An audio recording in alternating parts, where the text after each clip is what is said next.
네, 또 오늘 또 마이크를 또 크게 키게 됐는데요. 오늘 또 마지막 날이네, 올해. 마지막 날인데, 요즘 일하는 사건이 중에 뭐, 무한 공항 참사 사건이 연일 뭐 뉴스를 두 배를 하고 있는데, 이걸 또 그냥 넘어갈 수는 없고, 간단히 제가 생각하는 부분을 좀 얘기하려고 마이크를 켰습니다. 아무래도 좀 이상해요, 이 사건이. 사실 같지가 않아요. 그래서 일단 그 뭐냐 사고 그 동영상을 한번 보면서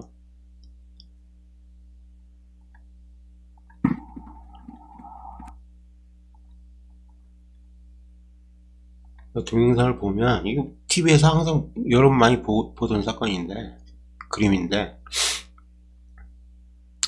저는 이 그림을 보고 동체 착륙으로 생각을 하지 않았거든요. 복항 뭐 고 어라운드라고 하죠. 그 복항을 시도하는 그 그림으로 저는 봤거든요. 그 머리가 이렇게 위로 이렇게 올라와 있잖아요. 랜딩 기어가 없는 상태에서. 만약에 이게 동체 착륙이라고 한다면 활주로 해서 그 마찰면 최대한 그 넓게 잡아야 되지 않습니까? 마찰력을 크게 해야 되니까 그 비행기 밑바닥이 다 나가는 한이 있더라도 낮게 와야 되거든. 근데 그리고 비행기 플랫이라 그래가지고 이거 공기 저항을 할 수 있는 이것도 내려와 있지도 않고 어떻게 그 뭐냐 비행기를 감속시키려고 하는 어떤 행동들이 안 보여요. 그 이거는 다시 그 위로 올라가려고 하는 복항, 흔히 말하는 복항 시도라고 밖에는 좀 생각이 안 돼서 뭐 동체 착륙이라고 쓰고 복항 시도 실패라고 읽는다라고 게시판에 썼다네 얼마 전에 지웠는데 이걸 또 다시 한번 살펴보면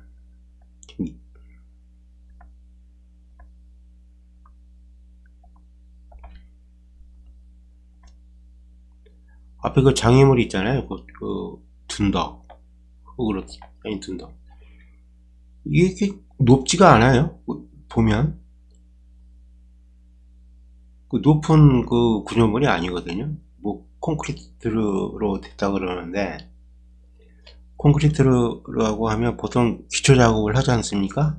근데 이건 기초 작업을 한 것도 아니고 모래 언덕 둔덕이 위에다가 그냥 콘크리트로 해서 그 쌓은 거라고. 그러니까 그렇게 단단한 구조물이 아니에요. 그리고 이 배 아니면 비행기 머리가 좀 들어져 있는 상태라면 이 상태에서 부딪히면 이게 타고 넘어가야 정상이거든. 근데 이렇게 폭발이 난다고 바로. 이 폭발이라는 것도 폭발이 아니죠. 화재가 정상이죠. 화재. 처음엔 폭발이 이렇게 일어나는 게 아니고 타고 넘어가서 연기가 모락모락 하다가 시차를 두고 이제 불이 나고 그 다음에 전기 전선 그거에서 폭발 같은 것도 일어나고 그러니까 연쇄적으로 일어나는 거라고. 근데 부딪히자마자 이런 그림은 안 나오죠. 그래서 합리적 의심을 좀 갖고 있다가 얼마 전에 이 부분에 그 전문가분이 있죠. 메릴랜드 서울이라고. 그분이 요즘 아메리카 세계사 강의를 하고 계시대. 그분이 하나 동영상을 하나 올렸더라고요. 이 분석을 하면서. 그 부분이 이 분야의 또 전문가냐. 그러니까 그거 보고 나서 확신을 갖게 됐대요. 아, 이거 그림이다, 그림. 이것도 봐.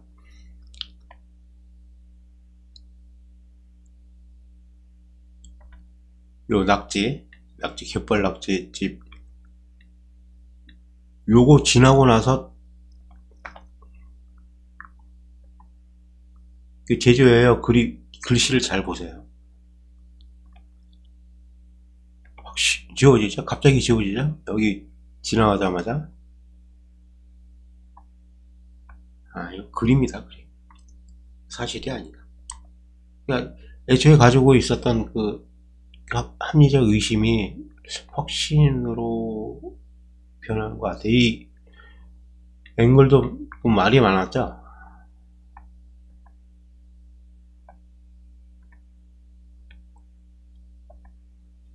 그래서 이거는 사실이 아니다. 그래서 오늘 주제는 이제 이슈는 이슈로 덮는다. 그래서 이 얘기를 좀 해보려고요.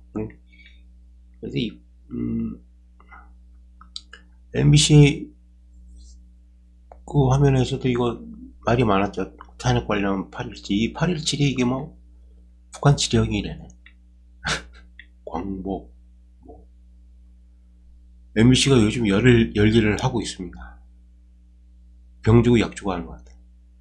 또 뭐 있냐면 이건 또 여수의 그 광주 MBC의 그 보도인데 1차 상륙 때는 랜딩 기어가 내려와 있었대요.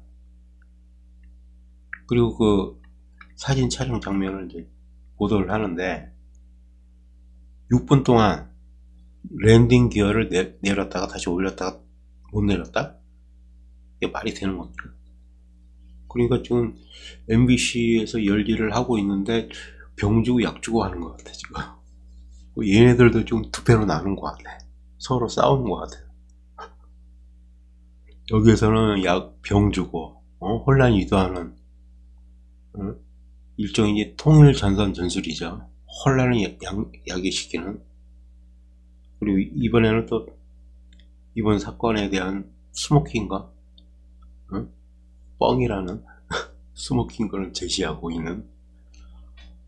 얘네들이 지금 두 패로 지금 나눠 싸우고 있는 게 아닌가. 그리고 원래 착륙 방향은 이렇게 선회하는 방향인데 이 방향으로 갔다 뭐 말이 많았잖아요. 당연하죠. 이렇게 둔덕이 있으니까. 여기다 지금 미리 그림 그려놨는데 짜 맞춰야죠. 무항공화만 지금 황당히 하고 있는 거지. 좀 억울하긴 하겠다, 무항공화. 그리고 이거는 이제 비행기가 착륙하는 시점에 그린 어떤 동영상이 있어요. 거기서 따놓은 그 사진인데, 그 착륙하는 시점입니다. 근데 랜딩 기어가 내려와 있지 않아요. 근데 내가 주목하는 부분은 꼬리 날개입니다. 이상하지 않아요? 꼬리 날개? 너무 크지 않나? 원래 꼬리 날개가 이렇게 큰가? 그래서 저 제주항공 실물 가져봤는데, 아니, 실물에 비해서도 이게 너무 지나치게 크지 않아요? 그죠? 아, 이것도 그린 거네. 그래서 이거는 사실 같지가 않다. 사실이 아니다. 두 가지 시나리오를 그릴 수 있어. 첫째 시나리오는 아예 있지도 않은 사고였다. 그 두 번째 시나리오, 어쩌면 현실적으로 가장 좀 가능한 시나리오일 수 있는데, 비상착륙에 준하는 어떤 사고 내지는 사건이 있었다. 그리고 승객은 다 구조가 됐고, 그 사건을 키운 거죠. 이런 게 CG 작업을 해가지고. 왜냐하면 애초에 있지 않은 사건이라면 뭐 항공일지도 있고 하지 않습니까? 그러니까 골치가 좀 아프잖아요. 그러니까 그와 비슷한 사건이 있었다. 근데 별다른 일 없이 이제 승객들은 다 구조가 되고, 그리고 사건을 키웠다. 그리고 제주항공 입장에서는 그 비행기 하나 버린 거죠. 그렇죠. 저는 이 사건을 처음에 접하고 좀 재밌다 생각을 했어요. 왜냐면 날짜가 이상해요. 29일이야 또. 2년 전에 10월 29일 날 또 무슨 일이 있었어요. 이태원 사건이 있었잖아요. 그럼 이태원 사건도 안 믿어요. 세월호도 안 믿는데 세월호 빈배 아닙니까? 이 세월호하고 맥락이 비슷하지. 빈배로 그 연출하는 거 하고 이것도 마찬가지로 그 사건을 좀 키워서 비행기 하나 날려버리는 거지. 그런 사건으로 좀 봅니다. 왜?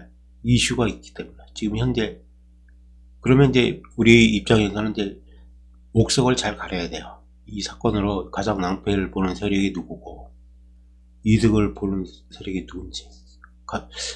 이득은 보는 세력은 둘째치고 가장 낭패를 보는 세력은 누구겠습니까? 당연히 이재명과 민주당이죠.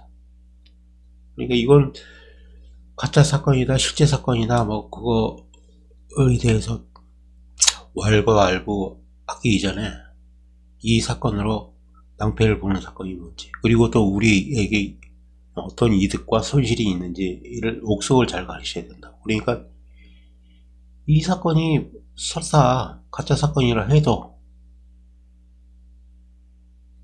부정적으로만 볼 수 있느냐? 저는 그게 아니라고 보죠. 왜냐면 비슷한 사례가 있었거든.